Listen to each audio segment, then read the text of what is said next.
우리가 살고 있는 이 세상은 정치적으로, 경제적으로, 또 역사적으로, 교육적으로 많은 어려움을 안고 살아갑니다. 세월이 어려우면 어려울수록 우린 어디 가면 희망을 얻을 수 있을까? 누구를 만나면 삶의 용기를 얻을 수가 있을까? 무엇을 하면 내 만족의 기쁨과 만족을 얻을 수 있을까를 생각합니다. 이것은 지금 마음의 상처를 갖고 사는 21세기의 모든 사람들이 지닌 같은 소망인 것입니다. 그러나 하나님의 영으로 기쁨을 체험받는 길이 있습니다. 하나님의 영으로 내 마음에 부음받는 축복이 있다고 하는 겁니다. 불평과 원망과 허무와 두려움을 벗어나서 소망과 기쁨과 은혜를 체험하는 길이 있다고 하는 겁니다. 사랑하는 여러분들, 예배만 드리지 말고 꿈을 꾸는 자들이 되어야 됩니다. 올 때의 꿈과 갈 때의 꿈이 달라져야 합니다. 올 때의 환상과 갈 때의 환상이 바뀌어져야만 하는 겁니다. 어둡고 거친 이 변화의 소용돌이 속에서 내 삶이 어떻게 변화해질지, 내 앞길이 어떻게 바뀔지 모르는 시대에 우리는 살아가고 있습니다. 누구나 찾는 것은 어딘가에 내 삶에 더 나은 미래를 제시할 수 있는 그런 사람이 어디 있을까를 찾게 되는 겁니다. 그래서 전망대를 찾습니다. 등대를 찾습니다. 그 캄캄한 밤에 살아온 폭풍 속에서 저 멀리 번쩍번쩍 빛나는 등대를 찾으면 잃었던 힘이 찾아나고 방향이 생기게 되는 겁니다. 지난 일주일 동안 여러 가지 세파 속에서 힘을 다 잃어버렸다고 할지라도 강단에서 선포되는 주님의 말씀을 통하여 힘이 솟아나기를 바라는 것입니다. 성전 문지방에서 흘러나오는 주님의 보혈을 통하여 죄에서 자유를 얻고 불안과 공포에서 해방되기를 바랍니다. 깜깜할 때, 정말 어딘가 방향인지 모를 때에 전망대에 올라가서 거기서 내려보면 방향이 보이게 되는 겁니다. 교회가 무엇이냐? 전망대요 등대인 것입니다. 교회에 와서 은혜를 받으면 인생의 방향이 보이기 시작합니다. 아프리카에 비행기 한 대가 떨어졌습니다.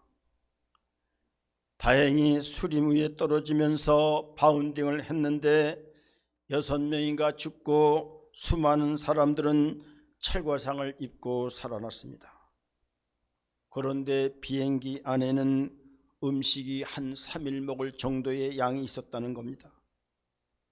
사람들이 충분히 살 수 있는 길이 있었는데 금방 멸망이 온 줄로 알고 서로 음식을 탐내서 비행기 밖으로 갖다 놓으니까 더워서 다 썩어버립니다. 그대로 두었으면 오래 갔을 터인데 말입니다.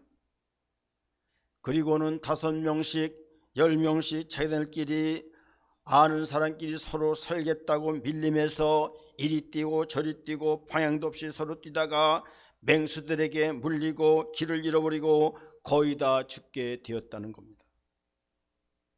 그런데 이상한 일이 있었습니다. 한 사람은 여유를 갖고 휘파람을 불면서 하늘을 보더니 우선 먹고 한잠을 잡니다. 다른 사람들은 다 그동안 흩어졌습니다. 제일 높은 야자수 위에 올라갔습니다. 올라가서 전망대에서 어디가 탈출할 수 있는 방향인가를 찾게 됩니다.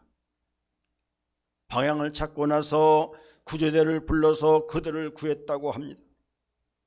여러분, 인생은요, 우리의 신앙은 속도보다 방향이 중요하다는 사실을 알아야 됩니다. 속도만 내다보면은 방향이 틀리면 어디로 가느냐? 지옥과 어둠의 세계로 들어가게 되는 겁니다. 내가 아무리 열심히 산다고 해도 내 믿음의 방향과 내 인생의 방향이 틀리면 아무 의미가 없는 것입니다. 지금 내가 걸어가는 길이, 내가 지금 생각하는 방향이 진정 주님이 원하시는 방향인가를 깊이 생각해야만이 됩니다. 우리의 믿음의 방향이 혹여나 하나님과 정반대의 길을 간다면 큰일 나는 겁니다. 엄청나게 성공할 것 같은데 완전 실패로 끝날 수가 있습니다. 지금 부한 것 같으나 가장 가난한 사람이 될 수가 있습니다. 지금 평안한 것 같지만 영원한 고통이 닥칠 수도 있다고 하는 것입니다.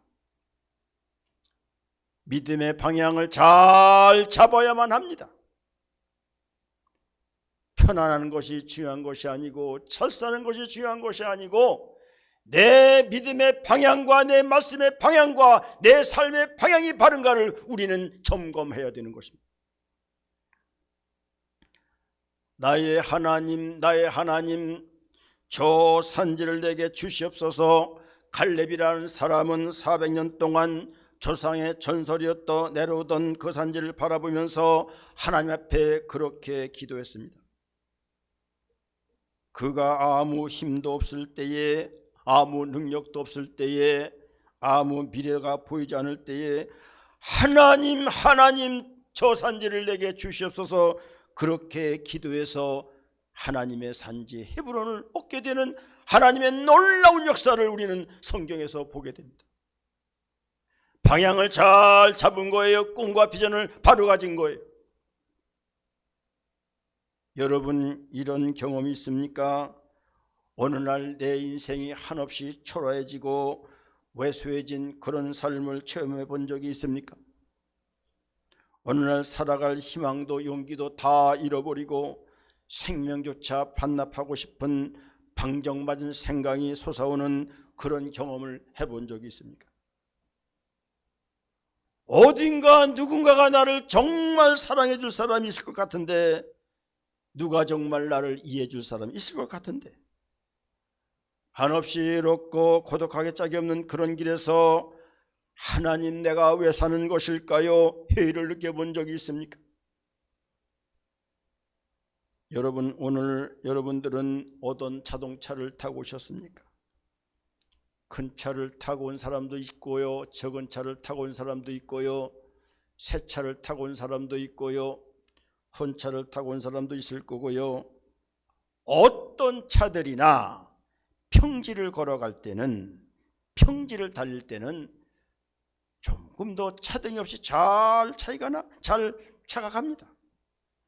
그러나 험한 길이나 언덕길을 갈 때는 8기통과 6기통은 엄청난 차이가 나고 6기통과 4기통도 엄청난 차이가 나는 겁니다. 엔진의 사이즈가 커야 험난한 길을 갈 때는, 높은 언덕을 갈 때는 쉽게 갈 수가 있는 것입니다. 믿음의 사이즈가 커야, 비전과 꿈의 사이즈가 커야 우리는 큰 일을 할 수 있고 하나님의 기쁜 아름다운 일을 해낼 수가 있는 것입니다. 지금 여러분들이 가진 꿈의 사이즈는 어떻습니까? 여러분은 지금 어떤 환상과 비전을 꿈꾸면서 주님을 섬기고 있습니까? 꿈과 환상이 우리의 믿음을 윤택하게 만들고요, 꿈과 환상이 우리의 삶을 아름답게 꾸며나가고요, 꿈과 환상이 우리들의 인생을 가치 있고 존귀하게 만들어주는 겁니다.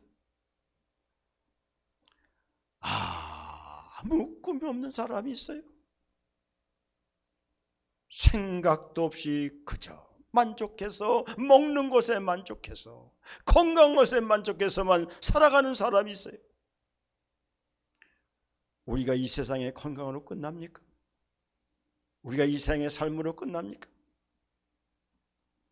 교회에서도 하나님에 대한 꿈과 환상에 붙들린 사람은 방향이 있고요, 생명력이 있고요, 교회를 사랑하고요, 어떤 일이든지 헌신과 희생과 봉사를 하게 되는 겁니다. 여러분, 믿음이 무엇입니까? 보이지 않는 것을 보는 것이 믿음이 아닙니까? 엘리야는 손바닥만한 구름을 한 점을 보고 다른 사람들이 도저히 보지 못할 소낙비를 보았습니다. 요셉은 온갖 고난 속에서, 고통 속에서도 하나님의 축복과 형통을 보았습니다.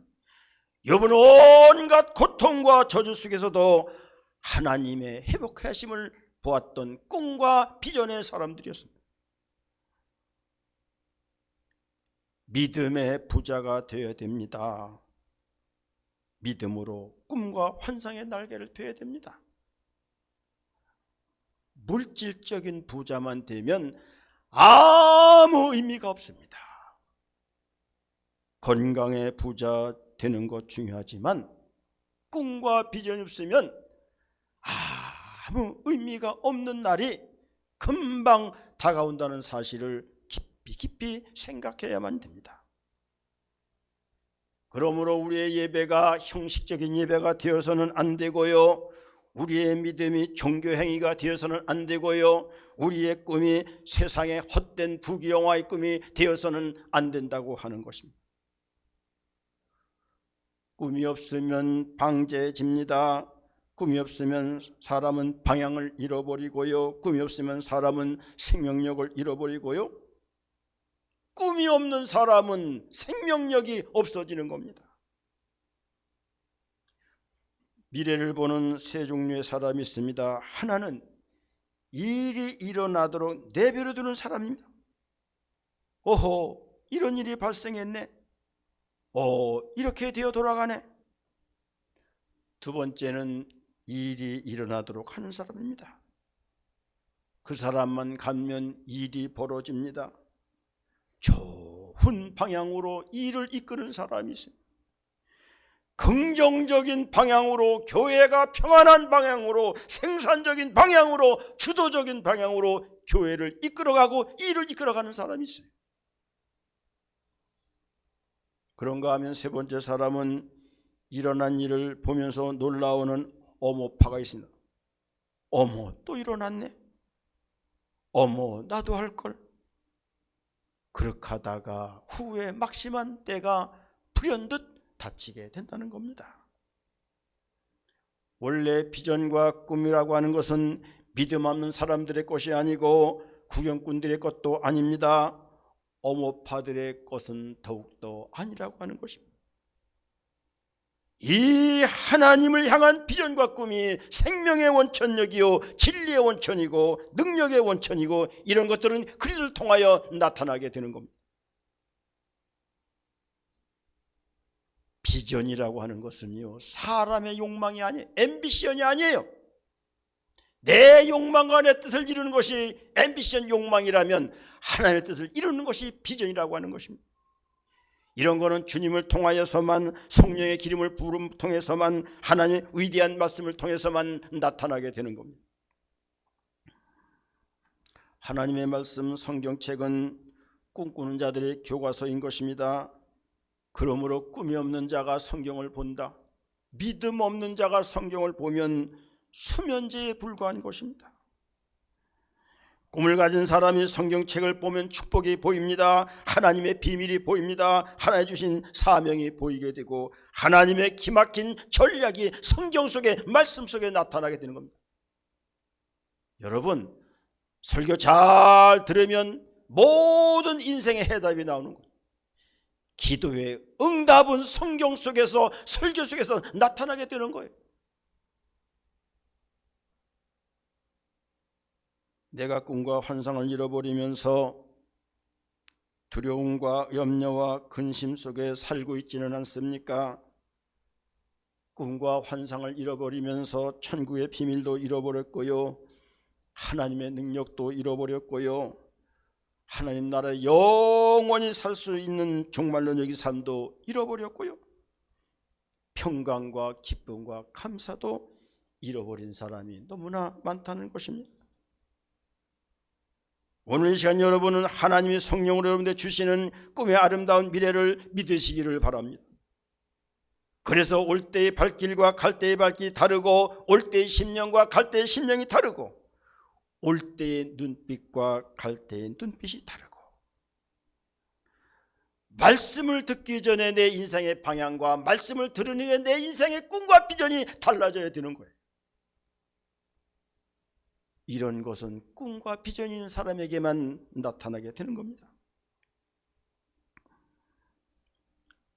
여러분, 누가 불쌍한 사람입니까? 돈 없는 자가 불쌍한 사람 같지만 그렇지 않습니다.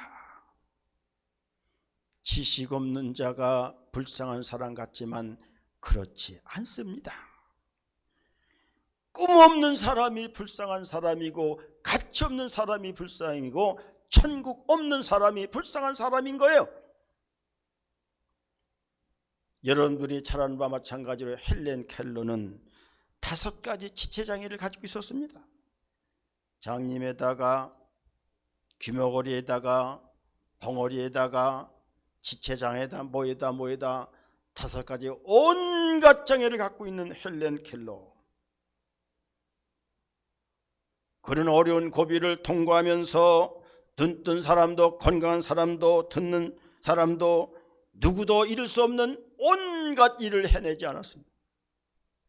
신기자가 그에게 물었습니다. 이 땅에서 가장 불행한 사람이 누구입니까? 사람들은 헬렌 켈러가 고아들이나 신체 장애자들, 자기가 기르고 있는 사람이 가장 불행한 사람이라고 대답할 것이다. 밝게 웃던 헬렌 켈러는 누가 질문했어요? 이리 나와봐요. 그리고 두 손을 꼭 잡고 정말 알고 싶으냐 되물으면서 아주 밝은 표정으로 내가 알기로는 시력은 있으되 꿈이 없는 사람이 제일 불쌍한 사람입니다, 이렇게 대답하더라는 겁니다. 시력은 있으되 믿음에 꿈이 없는 사람이 가장 불행한 사람이라는 겁니다. 건강은 있으되 환상이 없는 사람이 불쌍한 사람입니다. 돈은 있으되 나눌 줄 모르는 사람이 불쌍한 사람입니다. 하나님은 사람을 축복하지 않습니다. 사람은 다 똑같습니다. 사람이 갖고 있는 그 시대의 꿈과 비전을 축복하는 겁니다. 하나님은 사람을 높인 적이 없습니다. 그 사람이 갖고 있는 그 사람의 꿈과 비전을 하나님은 높여준다는 거예요. 하나님은 사람을 쓰신 적이 없습니다. 그 사람이 갖고 있는 꿈과 비전을 쓰시게 된다는 겁니다. 하나님을 꿈꾸는 사람은 하나님을 만나는 길이 언제든지 있습니다. 꿈이라고 하는 것은 하나님과 통행하는 비밀의 통로가 되기 때문인 것입니다. 모세를 한번 생각해 보세요. 요셉을 뒤돌아보세요. 다니엘을 잘 살펴보세요. 그 험난한 험지 가운데서도 황량하기 짝이 없는 모래발판 속에서도 온갖 핍박과 아픔이 도달하는 가운데서도 언제든지 꿈을 꿨고 하나님을 바라봤습니다. 여러분, 다 주하는 상황일지라도 형황한 발판 속에서도 우리는 사는 길이 있습니다. 허허 사막 벌판에 비가 내리니까 오므라들던 시들어가던 생명이 살아납니다. 아무리 허물어져가는 인생이라도, 아무리 끝난 인생 같을지라도 하나님의 은혜가 들어가기만 하면, 하나님의 생기가 들어가기만 하면, 하나님의 능력이 들어가기만 하면 에스겔 골짜기에 마른 뼈가 살아난 놀라운 역사가 나타나게 되는 겁니다. 지금 건강 같으지요? 지금 첫사랑 같으지요? 그 안에 생기가 없으면, 그 안에 성령이 없으면 금방 금방 시들어지고 금방 쪼그른다는 사실을 우리는 알아야 되는 겁니다.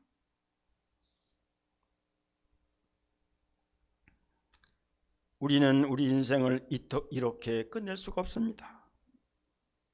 내가 받은 집사직, 내가 받은 권사직, 내가 받은 장로직, 이렇게 시시부디하게 끝낼 수가 없습니다. 내 인생의 꿈을 한 단계 높이는 그런 업그레이드된 삶을 우리는 살아야 되는 겁니다. 그래야 사람이 고귀해지고, 그래야 정신이 신선해지고, 그래야 믿음이 아름다워지고 믿음직스러워 보이는 겁니다.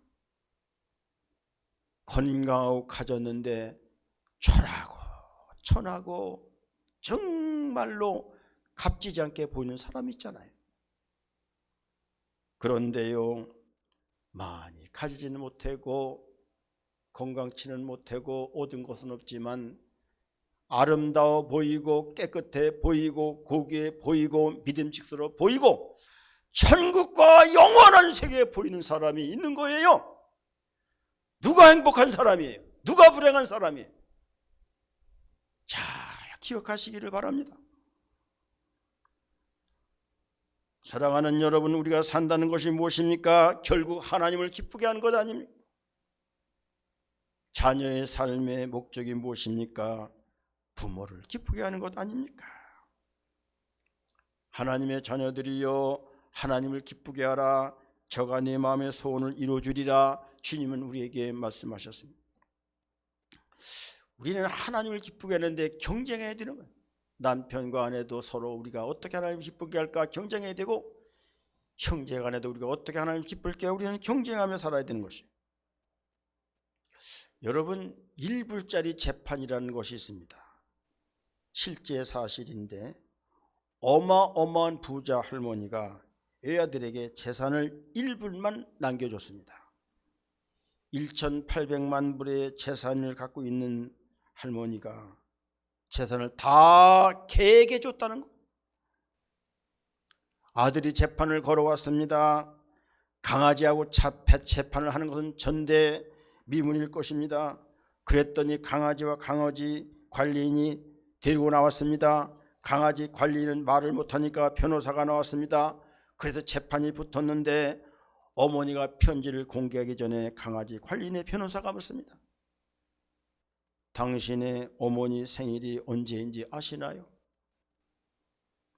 당신 어머니가 지난해에 병원에 몇 번이나 입원했는지 아시나요? 당신 어머니에게 선물을 보낸 적이 있습니까? 며느리가 말합니다. 우리가 왜 보내요? 어머니가 부자인데 어머니가 우리한테 보내야지요. 드디어 어머니의 유서를 변호사가 공개합니다. 거기에 그렇게 썼습니다. 아들에게 너는 이 개만도 못하다. 강아지는 내가 불적에 내 옆을 떠난 적이 없다. 강아지는 내가 힘들어 할 때에 지켜주었다. 넌 내가 필요할 때 없었다. 내가 널 그렇게 찾을 때 너는 아내와 여행 다녔다. 네가 만일 이 문제를 가지고 정말 내 재산의 욕심을 가지고 재판을 건다면 1불밖에 줄 수가 없다. 그렇지 않은 때를 위해서 수백만 불을 너를 주려고 남겨줬는데 내가 재판을 거는 걸 보니까 나는 너에게 1불밖에 줄 수 없다. 그래서 1불만 재산으로 남겨줬다는 겁니다. 우리가 이웃이 아플 때 함께 할 수 있어야 되잖아요. 이웃이 가난할 때 함께 할 수 있어야 되잖아요. 그게 하나님 사랑이고 그것이 꿈이고 비전이지 않겠습니까? 오늘 이 시간 저는 한 역사 속에 남다른 꿈을 가졌기에 그 꿈 때문에 세상을 뒤엎었던, 세상을 흔들었던 한 사람을 소개하려고 합니다. 이분은 되지 못하고 된 줄로 착각하고 인생을 살았습니다. 무엇을 먹을까, 무엇을 마실까, 어떻게 유명해질까, 어떻게 자리를 차지할까, 누구를 만나야 될까, 누구를 지배해야 될까, 누구를 정복해야 될까. 하나님 나라는 생각하지 않고 이런 것만 꿈꾸며 정치하고 다니는 사람들이 있어요. 쓸데없는 짓 하는 겁니다. 주님과 정반대의 길을 가고 있는 겁니다. 최고의 학문과 최고의 학벌과 최고의 권력을 손잡고 이리 뛰고 저리 뛰었습니다. 그러니까 어느 날 절대 권능에 붙잡힙니다. 절대 사랑에 정복됩니다. 하늘의 빛과 이상 앞에 무릎을 꿇습니다. 사울아, 사울아, 내가 어찌하여 나를 핍박하느냐? 너는 어찌하여 내 인생의 갈피를 잡지 못하느냐? 내가 갈 길이 있지 않느냐? 내 방향이 있지 않느냐? 어찌하여 너는 이렇게 세상적으로 살아가고 주님을 같이 하지 않고 내 마음대로 살아가느냐? 하나님 그를 눈을 감고 못 보게 했습니다. 입도 안 열렸습니다. 당신은 누구입니까? 나는 예수라. 난 내 생명의 주인이다. 내가 바로 내게 희망을 줄 거다. 내가 널 그런 삶에서 구할지라. 이런 감동의 말씀을 받게 됩니다. 사랑하는 성도 여러분, 이 시간 우리 교회 와서 이런 말씀을 들어야 돼요. 그리고 우리의 인생의 방향을 잘 바꿀 때 하나님의 생명길이 열리고 천국길이 열리는 겁니다. 이것 없이 신앙생활은 다 물거품입니다. 돌아서야만 됩니다. 우리는 생명길을 걸어가는 사람들인 겁니다. 내 모습 속에 그런 삶이 없다면, 내 방향에 그런 삶이 없다면, 현재 삶이 그렇지 않다면 우리는 하나님이 준비해 주신 아름다운 세계, 더 존귀한 세계를 향하여 우리는 눈을 펼치고 꿈과 비전을 우리는 펼쳐나갈 수 있어야만 되는 겁니다. 하나님 안에서는 시력이 아닌 환상의 눈을 떠야 됩니다. 우리 주님 안에서는 이성이 아닌 성령의 세계의 눈을 떠야만 됩니다. 그래야만 주님이 보입니다. 진리가 보입니다. 생명이 보입니다. 주님의 사랑이 보이게 되는 거예요. 귀 있는 자만 들려지는 역사가 나타나게 되는 겁니다. 우리의 영원한 형제 사도 바울은 이 하나님의 음성을 들었기에 그때부터 믿음의 꿈을 붙들고 강을 건넜고 산을 건넜고 먹지 못하고 자지 못하고 굶주림과 배고픔과 추위 속에서도 생명의 복음을 전할 수가 있었던 것입니다. 지치고 고날 때 믿음의 돌을 들어 다윗에게 골리앗에게 던짐으로 믿음이 선포되었습니다. 내가 믿는 하나님은 강하고 내가 믿는 주님은 강하고 내 인생의 전쟁은 하나님께 속한 것입니다. 내 지식 갖고 살다가 다 실패하고 전쟁에 지고 우리는 존귀와 축복을 누리지 못하는 겁니다. 본문 우리에게 말씀합니다. 말세에 내가 하나님의 영을 모든 육체에 부어주리니 너의 자녀들은 예언할 것이요 너의 젊은이들은 환상을 볼 것이요 너의 늙은이들은 꿈을 꾸리라. 환상을 보라는 겁니다. 하늘의 능력을 바라보라는 겁니다. 환상과 비전은 인간의 야망이 아닙니다. 하나의 뜻을 이루어줄 때 하나의 주시는 꿈과 하나의 주시는 어떤 비전이 그것이 비전이라는 것입니다. 우리 모든 성도들은 내 욕망대로 살지 말고 내 야망을 이루는 사람들이 아니라 하나님의 비전을 꿈꾸고 이루는 그런 사람들이 될 때 세일을 행하는 놀라운 축복의 역사가 있다는 사실을 오늘도 믿고 기도할 수 있는 여러분들 되시기를 주님의 이름으로 축복을 드립니다. 아멘. 사랑하는 하나님 아버지 감사합니다.